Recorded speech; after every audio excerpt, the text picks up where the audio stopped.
10 years.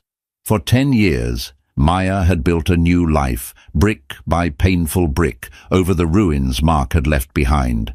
But one night, at their high school reunion, he tried to tear it all down. He stood before their old friends, his voice dripping with false pity, painting her as a failure, a washed-up trophy wife who'd traded her soul for security. He thought he had her trapped, shamed and broken. He thought no one would ever see the truth. He never imagined her new life and her new husband would walk through that door. The invitation had been sitting on the marble island in her kitchen for 3 weeks, a crisp, cream-colored rectangle of judgment. Northgate High School class of 2014 10-year reunion. Maya Vale, no, she was Maya Ashford now, traced the embossed crest with a manicured finger, a familiar knot tightening in her stomach. It wasn't the reunion itself that terrified her. It was him, Mark. The name alone was a phantom limb, an ache where a part of her used to be, amputated but never forgotten. Her husband, Rowan Ashford, walked into the kitchen, his quiet presence a stark contrast to the storm in her mind. He was a man carved from a different kind of stone than Mark.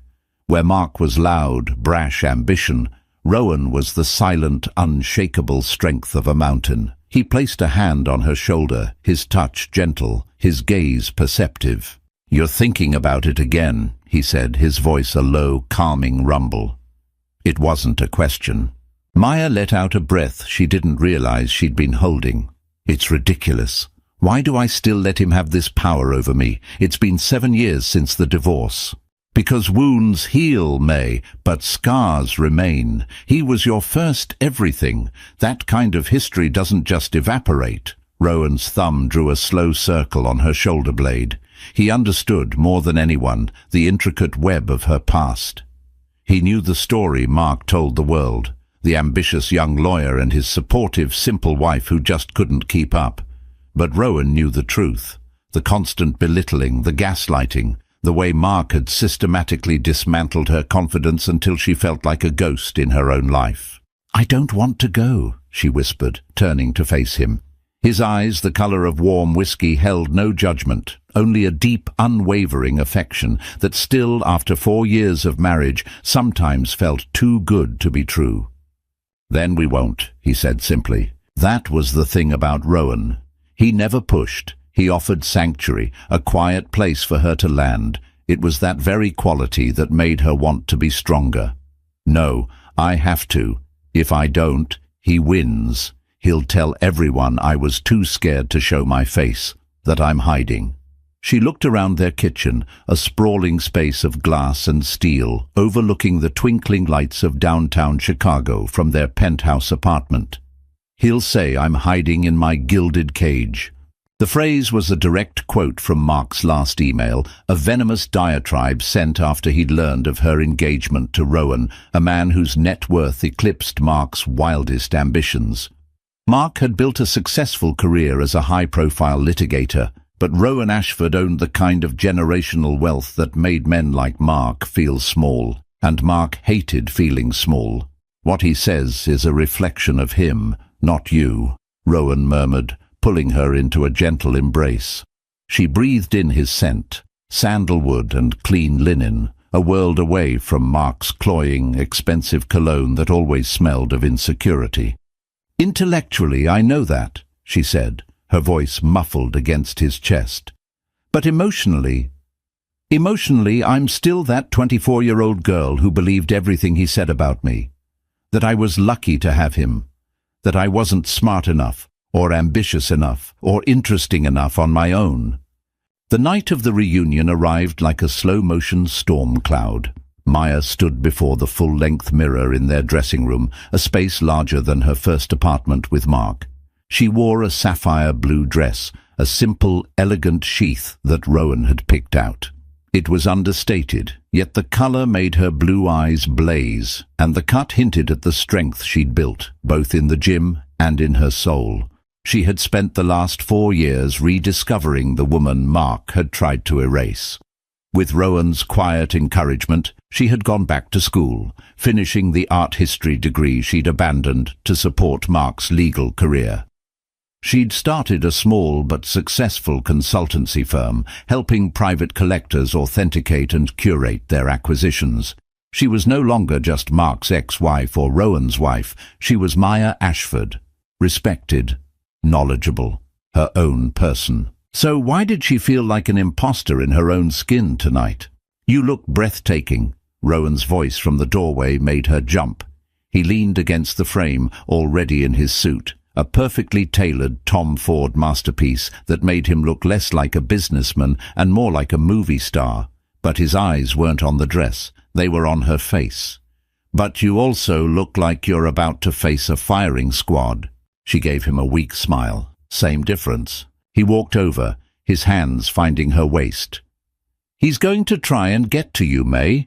He'll use our old friends as an audience. He'll play the victim, the magnanimous ex-husband who is so worried about you." He mimicked Mark's pompous tone perfectly. "He'll hint that you traded up, that you're nothing but a gold digger. He will try to invalidate everything you've built." "I know," she said, her voice tight. "And what will you do?" Maya looked at her reflection, at the woman staring back at her. The fear was still there, a faint tremor behind her eyes. But underneath it, something else was stirring, a flicker of defiance. The woman Mark had married would have crumbled. The woman Rowan loved was made of sterner stuff. "I will smile," she said, her voice gaining strength. "I will be polite, and I will not, under any circumstances, let him see me bleed." Rowan's lips curved into a proud smile. He was supposed to be at a charity gala tonight, a prior commitment he couldn't break. He would join her at the reunion later if he could get away. For the first few hours, she would be on her own. It was a test, she knew. Her own personal Everest. As the chauffeur-driven car sliced through the city streets, each mile brought her closer to the Northgate Country Club, the site of the reunion, and a decade back in time. She clutched her small evening bag, her knuckles white. It wasn't just about seeing Mark, it was about facing the ghosts of who she used to be and proving once and for all that the gilded cage was not a prison but a fortress she had helped build. And tonight, for the first time, she was ready to defend it. The Northgate Country Club was exactly as she remembered it, a sprawling brick monolith of old money and suffocating tradition. The air inside the grand ballroom was thick with the ghosts of teenage insecurities, now masked by expensive perfumes, forced smiles, and the quiet hum of professional one-upmanship. It was a symphony of nostalgia and regret, and Maya felt a wave of it wash over her as she stepped through the door. For a moment, she was frozen, an easy target. Faces turned, whispers erupted like brushfires, and she could feel the collective weight of 10 years of gossip settle upon her. "That's Maya Vale. You know, Mark's ex. Did you hear who she's married to now?" Then a familiar welcome voice cut through the noise. "May, my God, you came!" Jessica Tran, her best friend since kindergarten, broke away from a small group and enveloped her in a fierce hug. Jess, now a sharp-witted pediatrician with 2 kids and a perpetually tired but happy glow, had been her rock during the divorce. She was one of the few who had seen the cracks in Mark's perfect facade from the beginning. "I almost didn't," Maya admitted, her voice tight with tension. "Well, you look incredible, like take no prisoners, burn it all down incredible," Jess said, holding her at arm's length. "That color on you is a power move." Maya managed a genuine smile. "It's my armor for the evening." "Good. You're going to need it. The jackal is holding court by the bar." Maya's eyes instinctively followed Jess's gaze. And there he was, Mark. He hadn't changed much physically. He still had the same sandy blonde hair, the athletic build from his college football days, and the smile that could sell ice to an Eskimo. He was surrounded by a rapt audience, old teammates, former cheerleaders, the people who had always orbited him. He was gesturing with a glass of scotch in his hand, his voice carrying across the room, full of the easy, practiced charm that had once captivated her. He hadn't seen her yet. Her heart hammered against her ribs, a frantic bird trapped in a cage. "Breathe, May. Just breathe." "Come on," Jess said, grabbing her hand and pulling her towards a quieter corner. "Let's get a drink in you, and you can tell me all about that art deal in Florence. I need to live vicariously through someone who doesn't spend her days looking at pictures of rashes."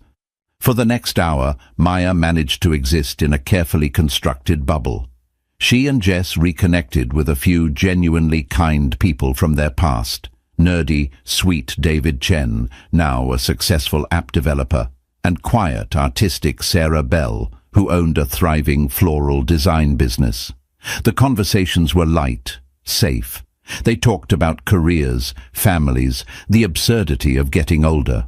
Maya found herself slowly relaxing, the knot in her stomach loosening its death grip. Maybe this wouldn't be so bad. Maybe he would just ignore her. It was a foolish hope. She saw the exact moment he noticed her.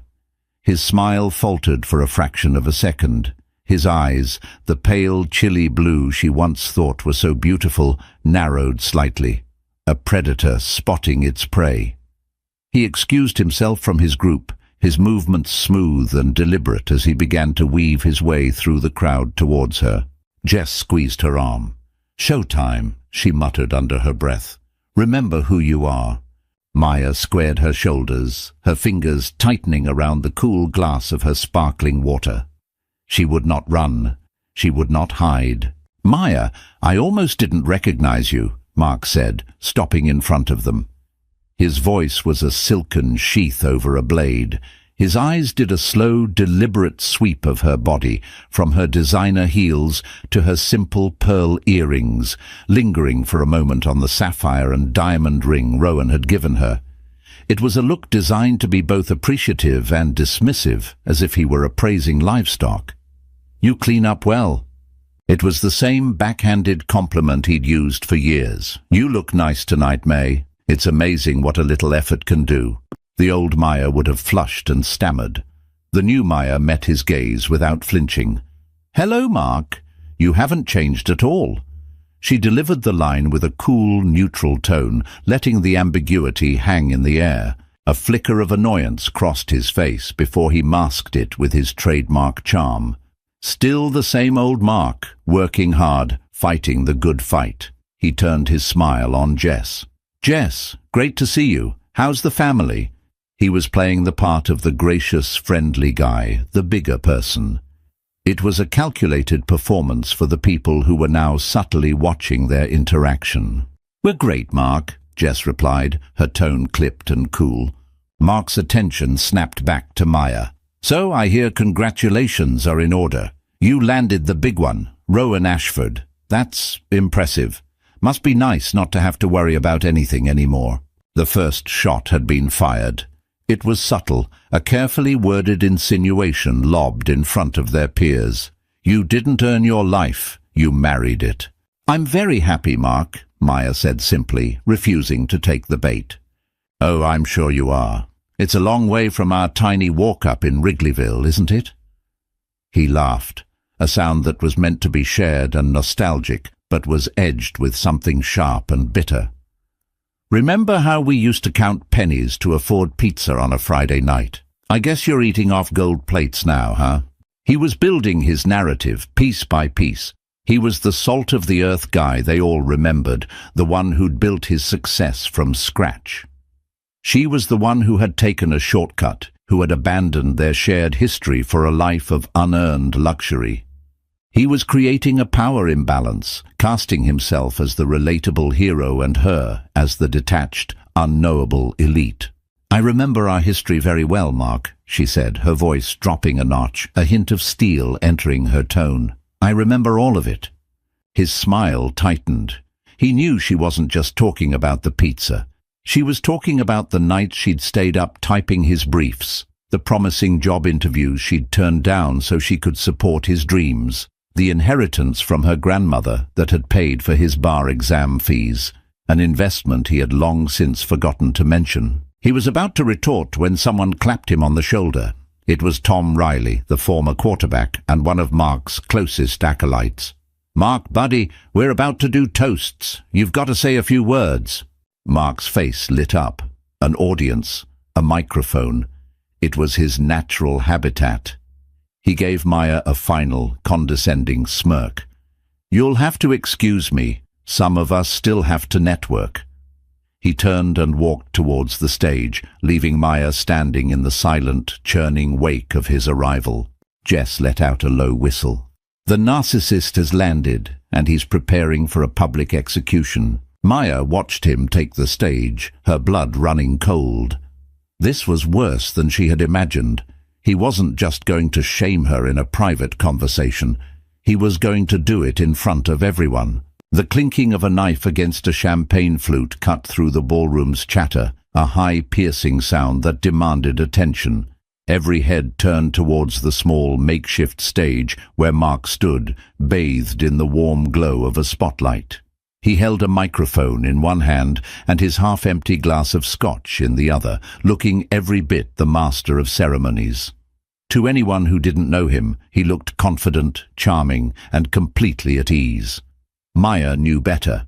She recognized the predatory gleam in his eyes, the subtle tension in his jaw. This was Mark in his element, a courtroom of his peers, and he was both prosecutor and star witness. "Hey, everyone!" he began, his voice booming through the speakers. A chorus of cheers and whistles answered him. "It is so good to see all of you. 10 years. Can you believe it?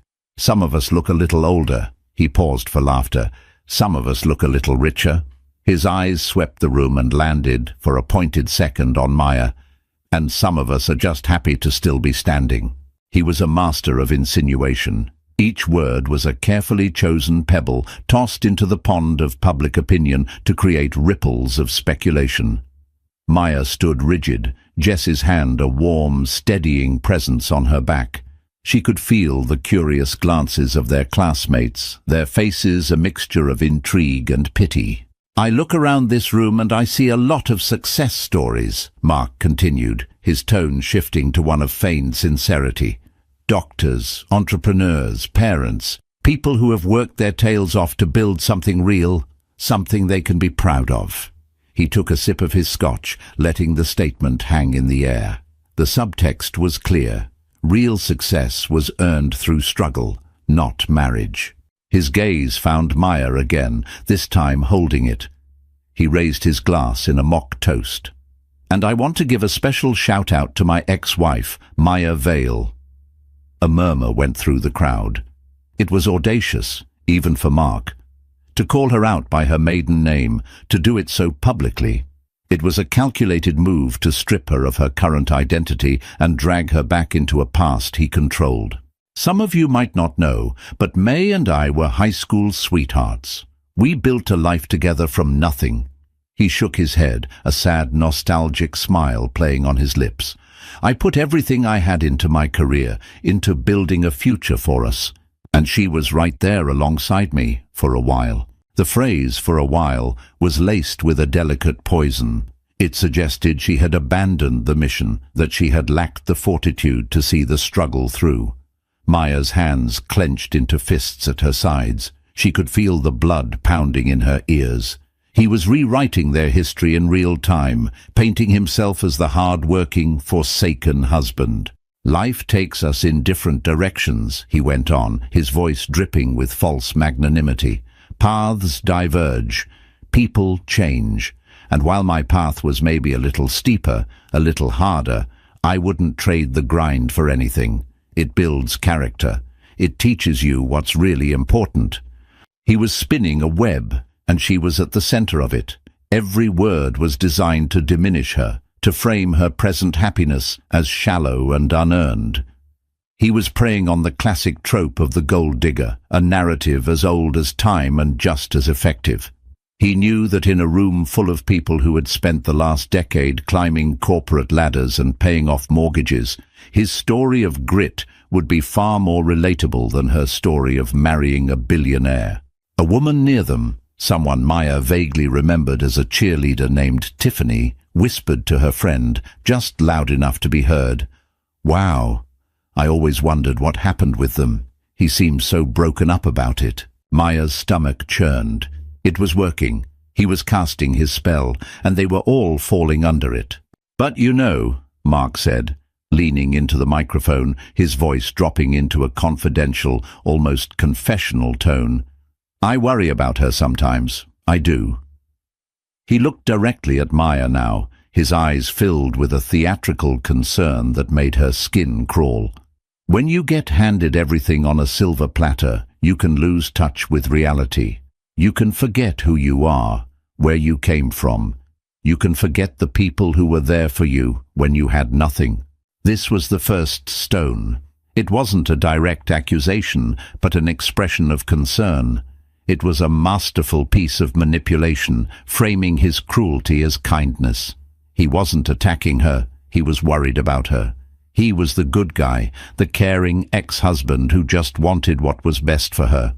The silence in the room was deafening. Everyone was watching her, waiting for her reaction. A tear, a denial, an angry outburst. Any emotional response would be a victory for him, proof that his words had hit their mark. Maya took a slow, deliberate breath. She remembered Rowan's words. "He will try to invalidate everything you've built." She remembered her own promise. "I will not let him see me bleed." She raised her chin slightly. She did not look away from Mark's gaze, and she did something he did not expect. She smiled. It wasn't a big smile, not a happy one. It was small, serene, and utterly unreadable. It was the smile of a woman who knew a secret he couldn't possibly comprehend. Her lack of reaction seemed to throw him off balance. He had expected a crack in her composure, a sign of weakness he could exploit. He saw none.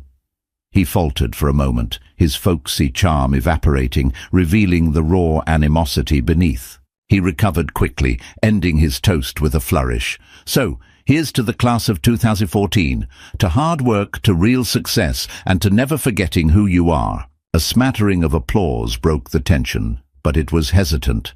Mark had overplayed his hand slightly. The attack had been too personal, too pointed. He had made people uncomfortable, but the damage was done. The first stone had been cast, and Maya knew it was only a matter of time before the rest of the crowd felt emboldened to pick up theirs. Mark's toast had changed the atmosphere of the room. It was as if he'd pulled a thread that began to unravel the polite social fabric of the evening.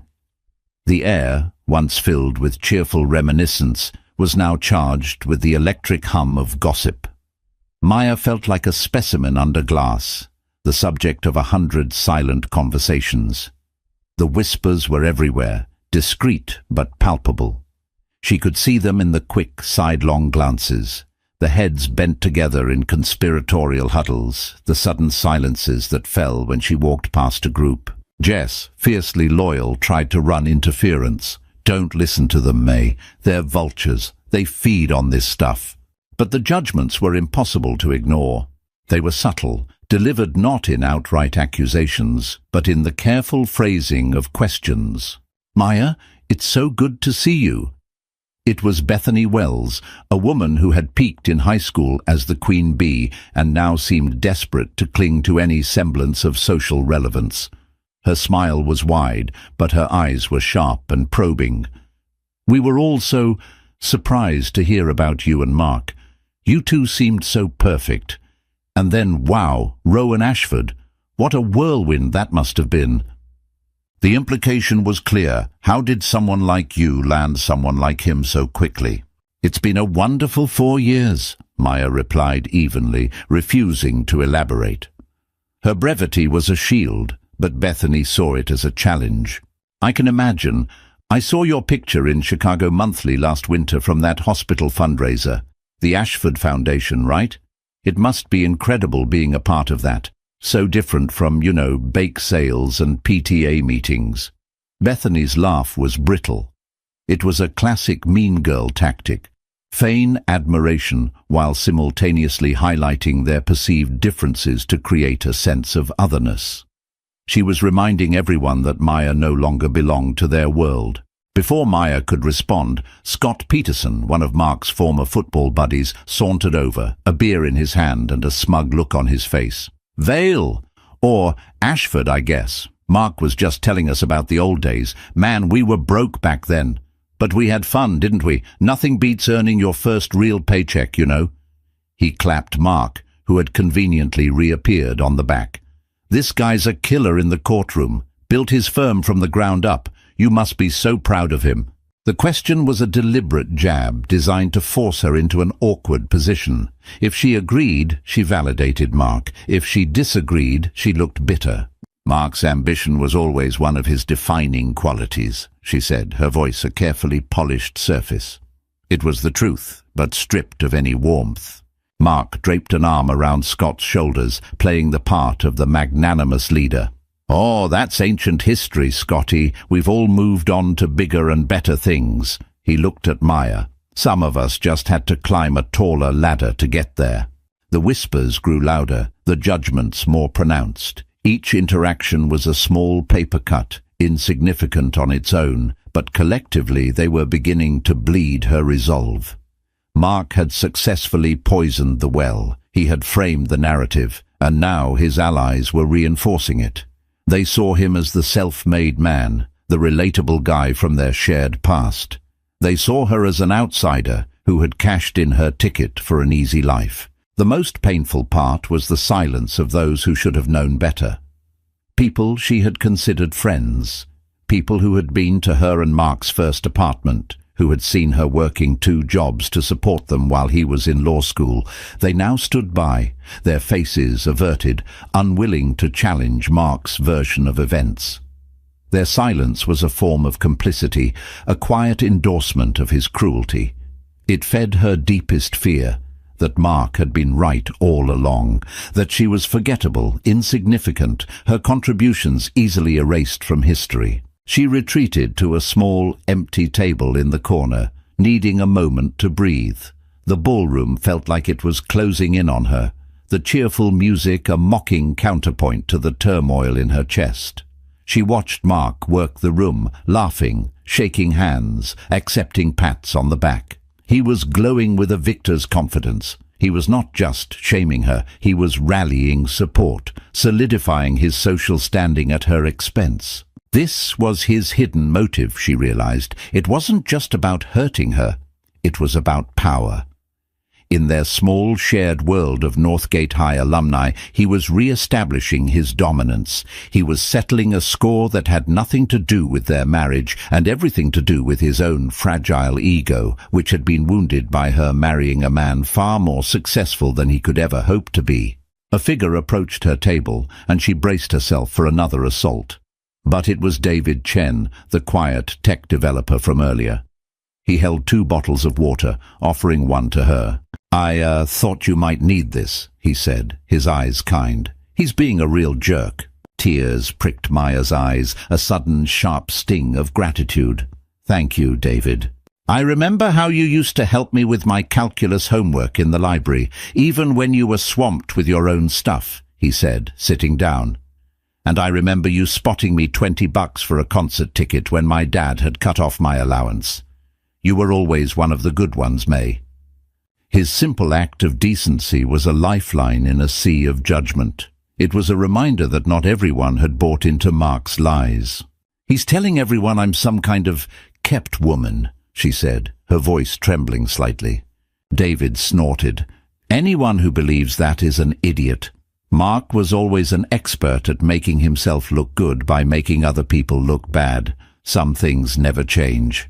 Their quiet conversation was a brief reprieve, but it was interrupted by the booming of Mark's voice once again. He was back on the stage, a fresh drink in his hand. "All right, everyone, settle down, he called out. "A few of us were just talking, and we thought it would be fun to share some where are they now stories. But let's make it interesting. Let's talk about our biggest failure on the road to success, because that's where the real learning happens, right?" His eyes found Maya across the room, and a slow, cruel smile spread across his face. He was raising the stakes, preparing to deliver the killing blow. He was going to turn her life into a cautionary tale. Mark's new game was a masterstroke of psychological warfare. By framing it as a discussion of failure, he gave himself license to be brutally personal under the guise of honest reflection. He started with a self-deprecating story about his first failed business venture, a lawn-mowing enterprise in high school that charmed the crowd and cemented his image as a relatable, humble guy. He then passed the microphone to a few of his friends who shared sanitized anecdotes about bad investments or career missteps, all with neat, happy endings. It was all a carefully constructed preamble, a warm-up for the main event. Maya watched, her dread mounting with each speaker. She knew the microphone was moving with purpose, a weapon being passed from hand to hand until it reached its intended target. The room was a pressure cooker, and she was at its center. Finally, Mark reclaimed the stage. "This has been great, guys. A real lesson in resilience." He paused, his expression shifting to one of deep, sorrowful contemplation. "But it gets me thinking about a different kind of failure.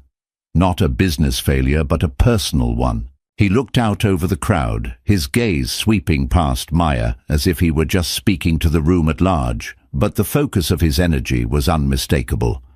"You can have all the success in the world, but it doesn't mean much if you lose yourself along the way.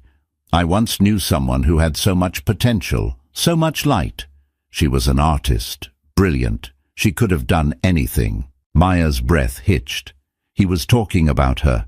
He was talking about the paintings she used to create, the passion she had poured onto canvases in the small studio apartment they once shared. The passion he had first encouraged, then slowly, methodically extinguished with his criticism and indifference. "But she got scared," Mark continued, his voice resonating with pity. "She let her fear of failure paralyze her. She gave up on her dreams. She chose the easy path. A comfortable life, a beautiful home. But at what cost? What happens when you trade your soul for security?" The words struck her with the force of a physical blow. It was the exact narrative he had used to control her for years. He had convinced her that her art was a childish hobby, that her ambitions were unrealistic, and that her only real value was in supporting his. Now, he was presenting this distorted reality as a tragic tale of her own making. He was erasing his role as the architect of her insecurity and recasting himself as the mournful witness to her downfall. He was unraveling her thread by thread in front of everyone they had ever known. "And the saddest part," he said, his voice dropping to a near whisper, "is that I don't think she even realizes what she's lost.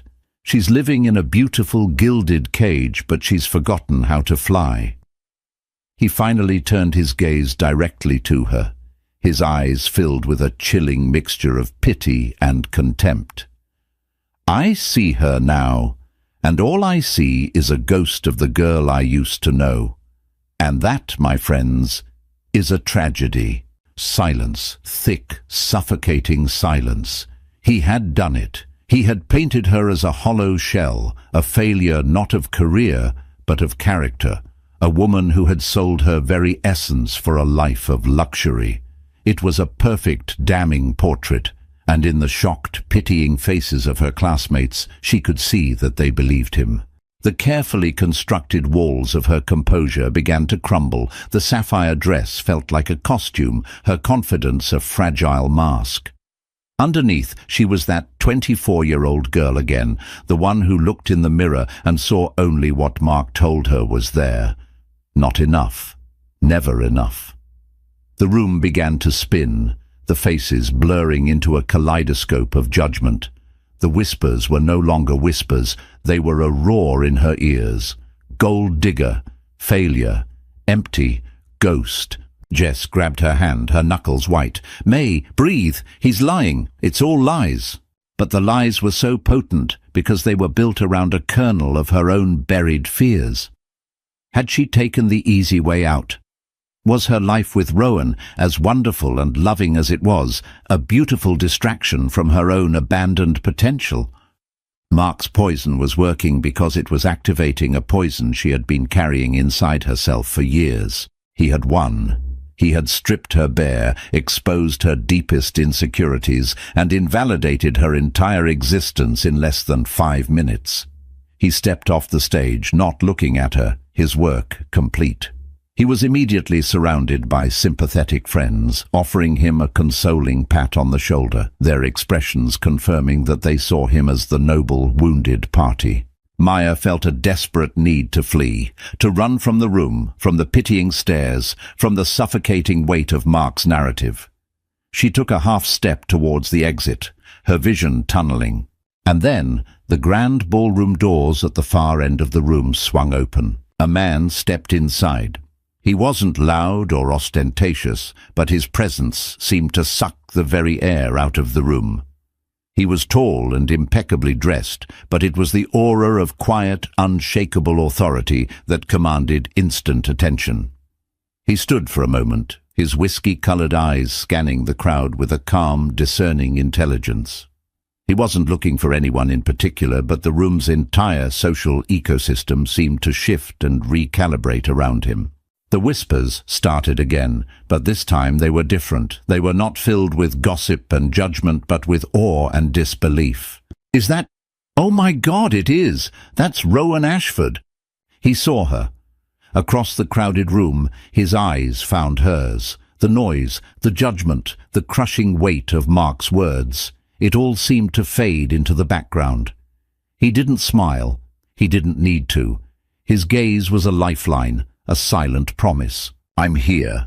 He began to walk towards her, his stride unhurried and deliberate. The crowd parted for him like the Red Sea. Mark, in the middle of his circle of sympathizers, turned to see what had caused the commotion.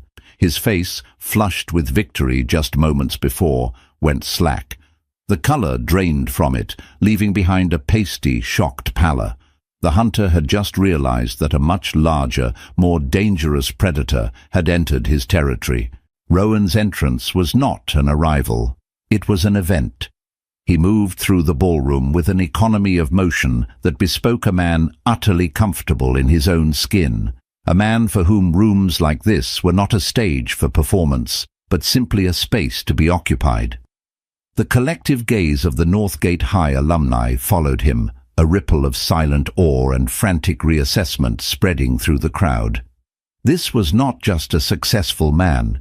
This was a different echelon of existence, a name they read in the Wall Street Journal, not in the local paper. Mark and his coterie were frozen mid-sentence. Their self-congratulatory bubble instantly burst. Mark's face was a canvas of conflicting emotions, disbelief, fury, and a sudden, stark awareness of his own provincial status. He, who had just spent the last hour meticulously crafting his image as the self-made king of their small pond, was now face to face with an ocean. Rowan didn't so much as glance in Mark's direction. His focus was entirely on Maya.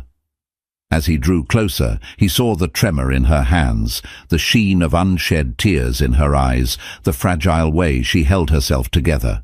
His expression, which had been neutral and observant, softened with a deep, protective tenderness that was meant only for her. He reached her and, without a word, took her hand. His fingers were warm and strong, a solid anchor in her swirling sea of panic. He lifted her hand to his lips and pressed a gentle kiss to her knuckles, a small, intimate gesture that was somehow more powerful and declarative in this public space than any grand pronouncement. "I'm sorry I'm late," he said, his voice low and for her ears only. The gala was interminable. "Rowan," she breathed, his name a prayer of relief. "What are you doing here?" "You're my wife," he answered simply, as if that were the only explanation necessary in the world. He turned his attention to Jess. "Jessica, it's good to see you." "You too, Rowan," Jess said, her eyes wide with a mixture of shock and admiration. "Your timing is impeccable." Rowan's gaze finally drifted from Maya, sweeping over the room. He took in the stunned faces, the awkward silence, and then, finally, he allowed his eyes to land on Mark. He didn't glare. He didn't glower. He simply looked.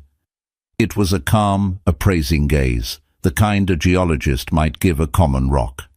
In that single dismissive glance, he stripped Mark of all his bluster and bravado, rendering him small and insignificant. Mark, recovering some of his composure, puffed out his chest and took a step forward, forcing a bravado he clearly didn't feel.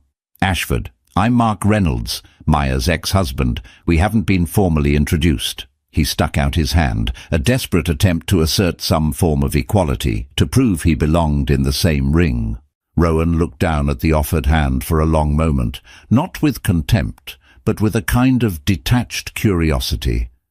Then he looked back up at Mark's face, his expression unreadable. He made no move to shake it.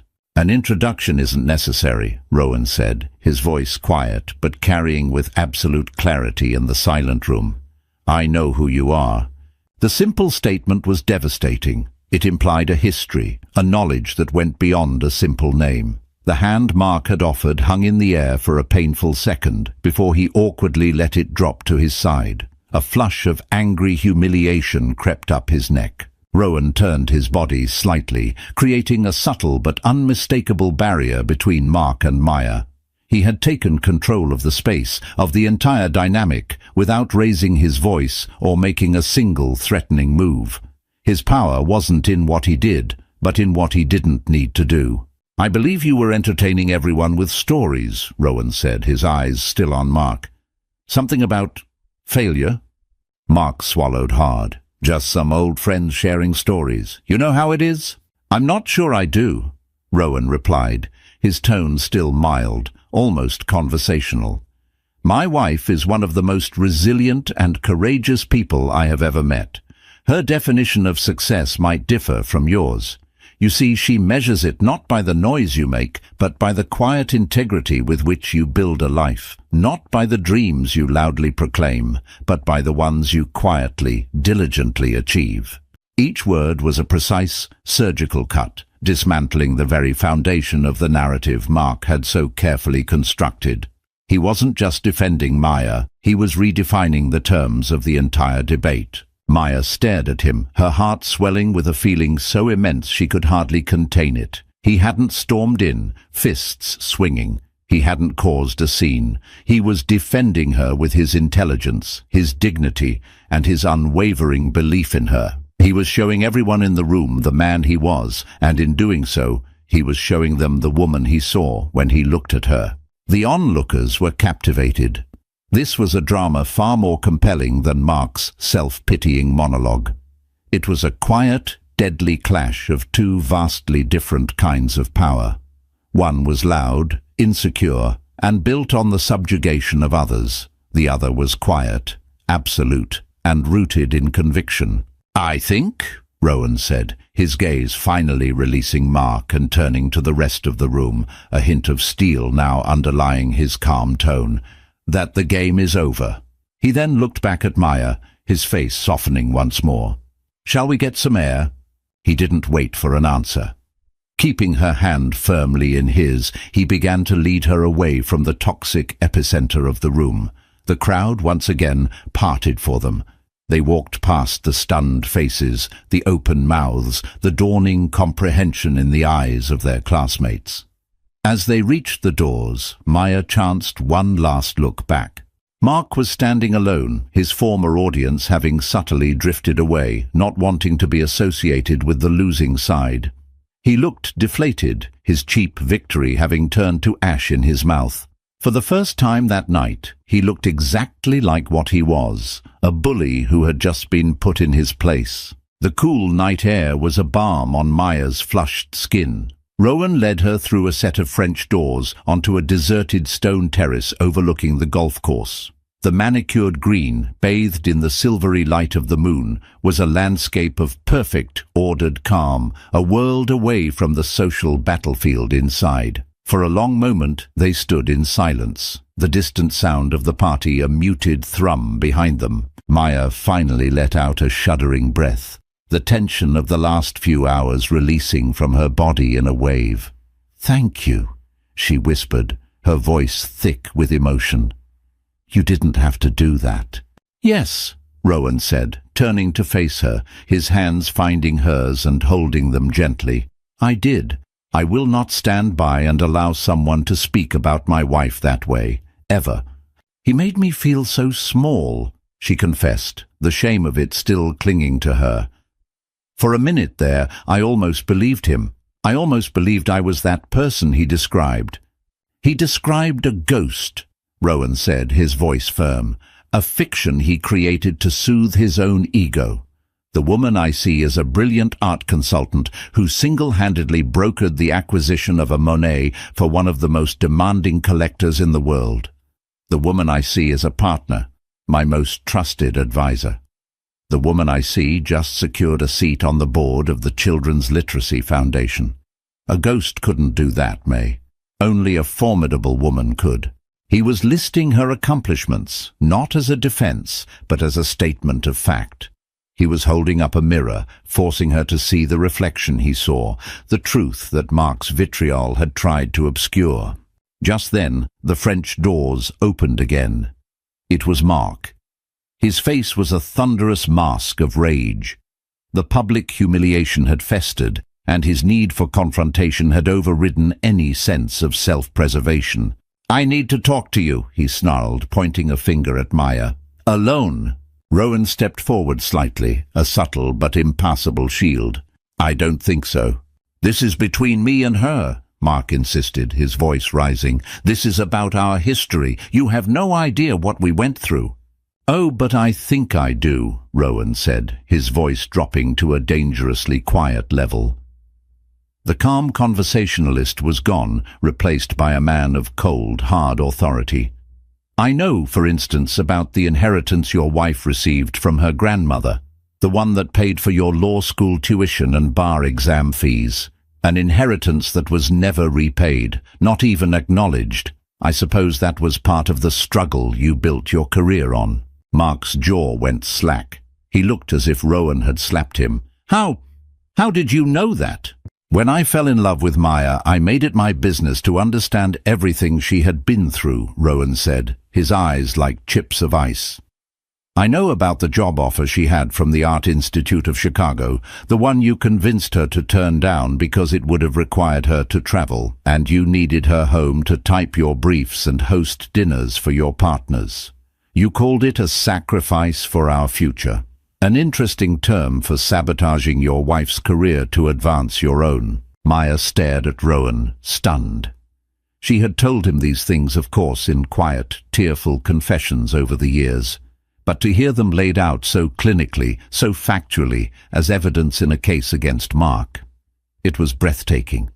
Rowan hadn't just listened to her pain, he had catalogued the injustices. "And I know," Rowan continued, his voice relentless, "that after your first big case, when you bought yourself a Porsche, you told Maya there wasn't enough money left for her to take the master's program she'd been accepted to, even though the tuition was less than a quarter of the price of your car." Mark was pale, stumbling backwards a step. "That's not... It was more complicated than that." "Was it? Or was it simply that your success required her failure, that for you to feel big, she had to be kept small?" Rowan took a step closer, and for the first time, Mark looked genuinely afraid. "You didn't just divorce her, Mr. Reynolds. You tried to systematically dismantle her. Her confidence, her ambition, her sense of self-worth. You speak of a gilded cage, but the only cage Maya was ever in was the one you built for her, brick by brick, with your insults, your condescension, and your monumental selfishness." The truth, delivered in Rowan's cold, precise monotone, was more damning than any angry shout. It sucked all the oxygen from the terrace. Mark stood exposed, not as a wronged ex-husband, but as a petty, emotional abuser. His hidden motives were no longer hidden. They were laid bare for all to see. It was never about love or history. It was about jealousy. The professional jealousy of a man who resented his wife's potential, and the personal bitterness of a man who couldn't stand to see her happy and thriving with someone else. "So you are correct," Rowan concluded, his voice softening slightly as he turned his gaze back to Maya. "This is about your history, and I am here to ensure that history no longer has the power to harm her." He then looked back at Mark, his expression one of finality and dismissal.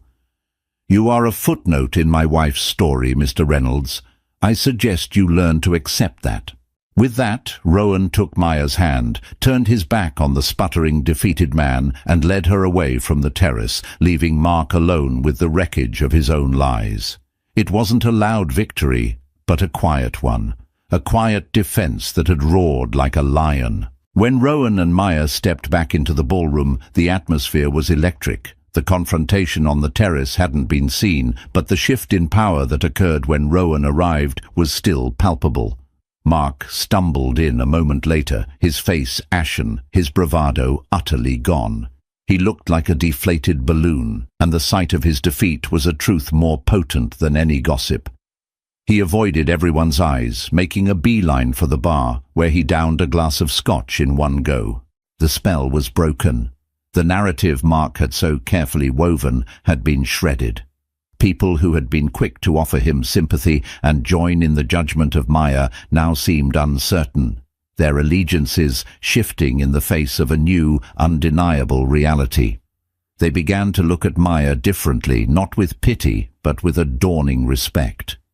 They were seeing her not through Mark's tainted lens, but as the woman who stood beside Rowan Ashford, her equal in grace and quiet strength. Jess and David Chen rushed over, their faces beaming. "That was," Jess said, searching for the right word, "biblical. I've wanted to see someone put him in his place for 10 years. David just shook his head in admiration. He didn't even raise his voice. But the true reckoning was yet to come. It wouldn't come from Rowan. It would come from Maya herself. Bolstered by Rowan's unwavering defense, feeling the ground solid beneath her feet for the first time all night, she felt a profound shift within her. The fear was gone, replaced by a cold, clear anger. An anger not just at Mark, but at herself, forever letting him convince her she was less than she was. She saw Bethany Wells and Scott Peterson, two of Mark's most vocal supporters, huddled near the hors d'oeuvres table, casting nervous glances in her direction. The old Maya would have ignored them, would have been content with her private victory. The new Maya, the woman Rowan saw, walked directly towards them. They fell silent as she approached, their discomfort obvious. "Bethany," Maya began, her voice calm and steady. "You mentioned earlier how different my life must be now. You're right, it is. For instance, my husband doesn't see my dreams as a threat to his own. He doesn't tell me my passions are foolish hobbies. He celebrates my success instead of trying to sabotage it. That's the primary difference, not the money." Bethany's face flushed a deep, mottled red. She opened her mouth to speak, but no words came out. Maya then turned to Scott. "And Scott, you said you were proud of Mark for building his firm from the ground up. You should know, the seed money for that firm came from my grandmother's inheritance, an investment I made in him because I believed in him, an investment he conveniently forgets to mention when he's telling his heroic origin story." Scott looked at the floor, at the ceiling, anywhere but at Maya. The truth of her words, delivered without malice but with unshakable conviction, had the undeniable ring of authenticity. She wasn't finished. Her voice rose slightly, not in a shout, but enough to draw the attention of those standing nearby. "For years, I let Mark define me. I let his voice become the only voice I could hear in my head. He told me I was weak, so I felt weak. He told me I was nothing without him, and I believed him." She looked across the room at Mark, who was watching the scene unfold, trapped and powerless. But he was wrong. The words were simple, but they resonated with the force of a revelation. It was her declaration of independence, spoken not just to the room, but to the ghost of the girl she used to be. "My life didn't begin when I met Rowan Ashford. It began when I left Mark Reynolds. Everything I have because I finally started believing in myself. The love and support of a good man was the fortunate tailwind, but I was the one who learned to fly again." Her speech was met with a stunned silence. She had not only defended herself, she had reclaimed her own story. She had taken the ugly, twisted narrative Mark had created and set it on fire. In its place, she had offered them the truth, and it was far more compelling. The reckoning was quiet, but absolute. It was in the ashamed faces of those who had been so quick to judge her. It was in the newfound respect in the eyes of her old classmates. It was in the way Bethany couldn't meet her gaze, and Scott suddenly found his shoes fascinating. And then a sound broke the silence. Applause. It started with Jess and David, but it spread. Sarah Bell, the florist, began to clap. A few others joined in. It wasn't a thunderous ovation, but a ripple of support, an acknowledgement of her courage. Rowan had been standing back, allowing her to have her moment. Now he came to her side, his eyes shining with pride. He took her hand and squeezed it. Maya Vale Ashford looked around the room, at the faces of the people she had grown up with. She was no longer a ghost here. She was real, she was whole, and she was, finally, free.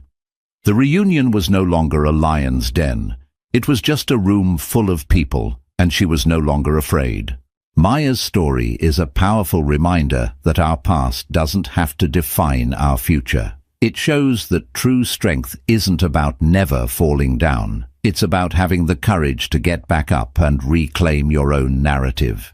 She fought back against the lies not with anger, but with the quiet dignity of the truth, proving that the most powerful voice you can have is your own.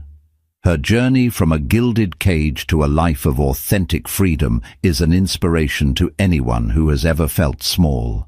If this story of betrayal, redemption, and the incredible power of self-worth resonated with you, please hit that like button, share it with someone who needs to hear it, and subscribe for more emotional stories that feel like real life.